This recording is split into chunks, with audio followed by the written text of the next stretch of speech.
আমতলায় প্রশাসনিক পর্যালোচনা বৈঠকের মধ্যে দিয়েই মূলত লোকসভা নির্বাচনের গুটি সাজাতে শুরু করলেন ডায়মন্ড হারবার লোকসভা কেন্দ্রের সাংসদ অভিষেক বন্দ্যোপাধ্যায়।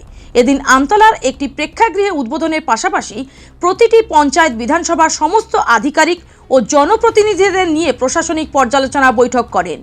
বারে বারে ডায়মন্ড হারবার মডেল নিয়ে সরব হয়েছেন অভিষেক বন্দ্যোপাধ্যায়, আর এবারেও অভিষেকের গলায় সেই ডায়মন্ড হারবারের মডেল।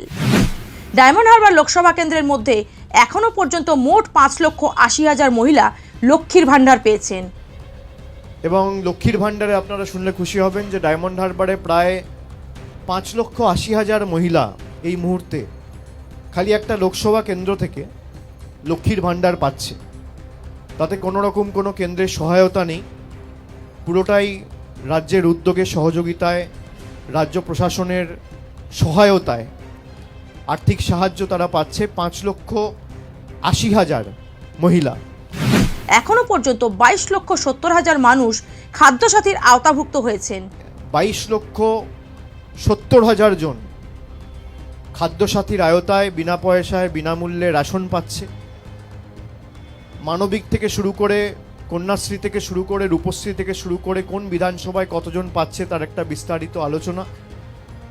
এবং শেষ দুয়ারে সরকারে যারা নিজেদের নাম নথিভুক্ত করেছিল তারও একটা পর্যালোচনা হয়েছে, এবং তারা যাতে টাইমলি এই স্কিমগুলো বা এই সার্ভিসগুলো পায়, এই পরিষেবাগুলো পায়, তার একটা রিভিউ মিটিং ছিল আজকে, সেটাও বিস্তারিত আলোচনা হয়েছে।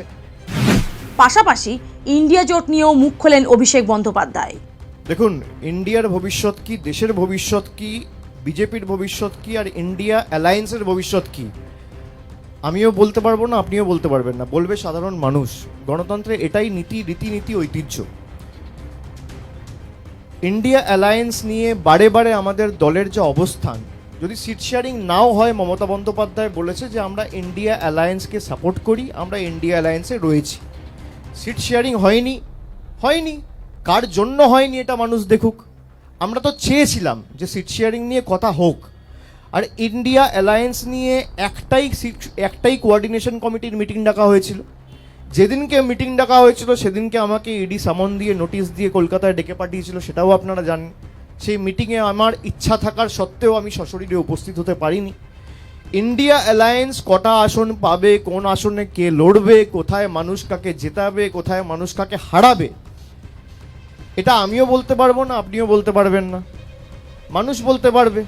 ভারতবর্ষের প্রধানমন্ত্রীও বলতে পারবে না, এখানকার মুখ্যমন্ত্রীও বলতে পারবে না, কোনো সাংসদ বলতে পারবে না, কোনো বিধায়ক বলতে পারবে না, কোনো রাজ্যের মন্ত্রী বলতে পারবে না, কোনো কেন্দ্রের মন্ত্রী বলতে পারবে না, কোনো রাজ্যপাল বলতে পারবে না, রাষ্ট্রপতি বলতে পারবে না। তার কারণ গণতন্ত্রের শেষ কথা বলে মানুষ। মানুষের উপর ছেড়ে দেওয়া হোক কোথায় কে জিতবে, মানুষ কাকে জেতালে মানুষের সুবিধা আর কাকে জেতালে মানুষের অসুবিধা। মানুষ স্বাধীন চেতা, নিজের সিদ্ধান্ত নিজে নিক।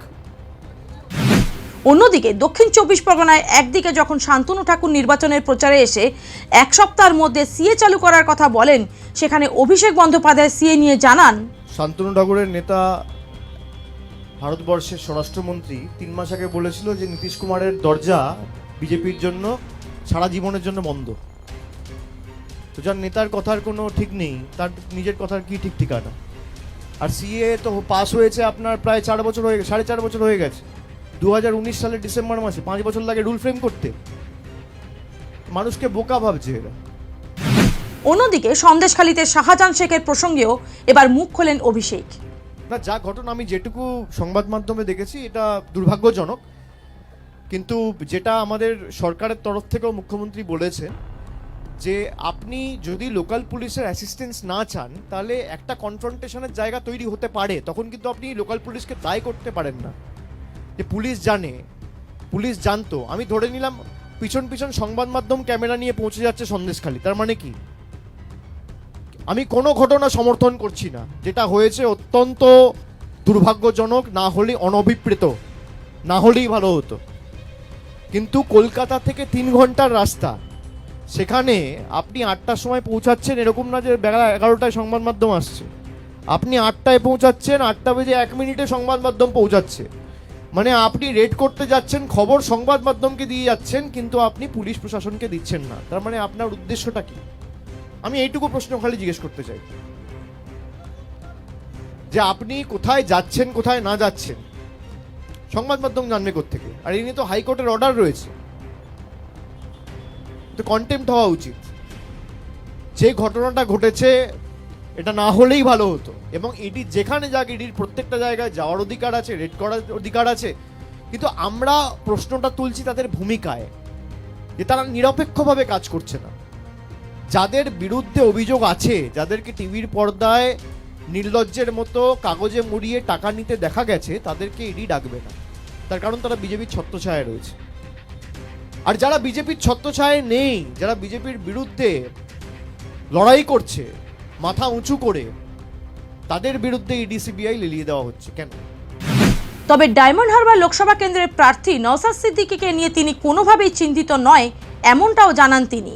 লোকসভা নির্বাচনের আগে জনপ্রতিনিধিদের উদ্দেশ্যে করা বার্তা অভিষেকের। Bureau report, Bengal press TV.